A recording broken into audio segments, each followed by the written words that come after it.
De nombreux chrétiens ne peuvent pas être utilisés par Dieu dans le ministère de la prière, parce qu'ils sont surchargés.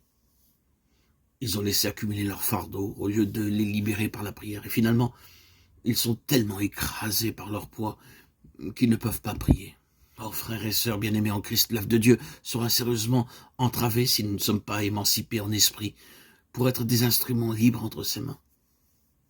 Supposons que vous demandiez à quelqu'un de vous aider pour un certain travail, mais que ses mains soient occupées par autre chose. Cela ne servirait à rien de réclamer son aide. De la même manière, si vous pliez sous la charge que Dieu vous avait confiée, comment pourrait-il vous donner autre chose de plus? Ce ministère de la prière nécessite d'avoir un esprit libéré. Nous négligeons dans la libération des fardeaux que Dieu nous a confiés peut nous coûter notre ministère de prière. Cette négligence nous empêche de prier. C'est pourquoi nous devons nous y adonner délibérément. Nous avons tous tendance à être des individualistes.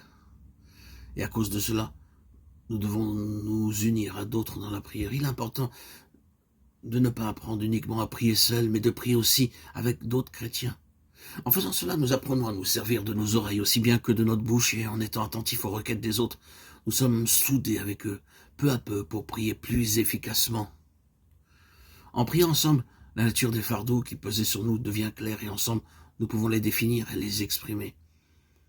Cela nous introduit dans un état de liberté spirituelle qui permet à Dieu de nous confier sans cesse de nouveaux fardeaux pour accomplir son œuvre. Il a besoin de la coopération de son Église sur la terre, et c'est par la prière que nous collaborons avec lui.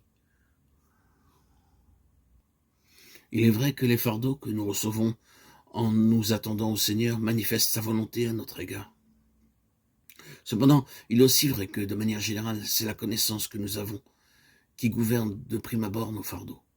Il y a des exceptions, par exemple, au beau milieu de la nuit. Dieu peut vous demander de prier pour un frère dans un lieu éloigné. Sa situation précise vous est totalement inconnue, et ce n'est que bien plus tard que vous saurez dans quel besoin particulier il se trouvait. Mais le plus souvent, nos fardeaux procèdent de la connaissance que nous avons des situations. Dans un premier temps, Dieu nous met en relation avec un besoin particulier. Ensuite, sur la base de ce que nous connaissons, vient le fardeau. Il nous faut être conscients de porter un fardeau, et que nous soyons à genoux pour prier, il nous faut l'exprimer. Quelquefois, cela nous pèse sur notre esprit, mais nous ne savons pas identifier ce qui pèse sur notre esprit. C'est ici que nous devons alors réaliser que notre fardeau est du domaine de l'esprit, et que la compréhension de ce fardeau est une question liée à l'intelligence. C'est dans l'esprit que nous recevons tout fardeau de Dieu, mais c'est avec l'intelligence que nous comprenons la nature du fardeau. Ce n'est que lorsque l'esprit et l'intelligence collaborent que nous avons la compréhension du fardeau qui pèse sur l'esprit. Comment donc ce lien, ce contact entre l'esprit et l'intelligence peut-il se faire? C'est très simple.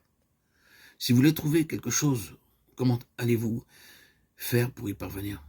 Si cette chose se trouve à l'ouest et seulement à quelques centaines de mètres, et si vous partez à l'est, jamais vous ne la trouverez.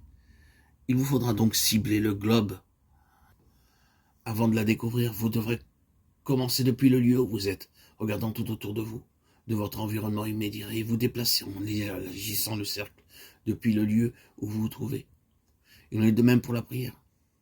Ne priez pas en fonçant dans n'importe quelle direction, mais priez tout d'abord pour la première chose qui est sur votre cœur, ensuite pour la deuxième, puis pour la troisième, touchant légèrement une chose après l'autre, jusqu'à ce que, vous déplaçant dans la prière, vous ayez conscience d'avoir cerné ce qui concerne votre fardeau particulier.